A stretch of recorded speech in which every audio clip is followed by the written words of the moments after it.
Isang individual naman ang arestado ng Panique PNP sa paglabag sa Comelec gun ban at iligal na droga sa Barangay San Isidro Road, Sitio Balsa, Tarlac.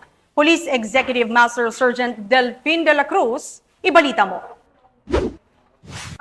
Arestado ang isang individual sa kasong paglabag sa Republic Act 9165 o Comprehensive Dangerous Drugs Act of 2002 at Republic Act 10591 kaugnay sa Omnibus Election Code matapos mahuli sa ikinasang bypass operation ng Panique PNP sa Barangay San Isidro Road, Sitio Balsa, Tarlac. Bandang 1:45 ng hapon nang ikinasa ang operasyon ng mga tauhan ng Station Drug Enforcement Team, Panique Municipal Police Station na nagresulta sa agarang pagkakaaresto ng sospek. Kinilala ang naarestong sospek na si alias Fron, 27 taong gulang, walang asawa, at residente ng Porok 7, Barangay Kanan, Panique, Tarlac. Ayon sa Panique PNP, nakumpiska sa sospek ang 3 piraso ng hinihilalang shabu, isang 500 piso bill bilang bypass money, isang cellular phone, isang unit ng kalibre 45 Colt MK4 pistol, loaded magazine na may 7 live ammunitions, at isang black na sling bag. Mahaharap ang sospek sa kasong paglabag sa Section 5 at 11 Article 2 ng Republic Act 9165 o Comprehensive Dangerous Drugs Act of 2002 at Republic Act 10591 o Comprehensive Firearms and Ammunition Regulation Act kaugnay sa Omnibus Election Code o Comelec gun ban. Patunay lamang na ang Tarlac PNP ay patuloy sa pagpapaigting kontra illegal na droga at pagpapatupad ng election gun ban sa buong rehiyon para sa seguridad at kaligtasan ng komunidad.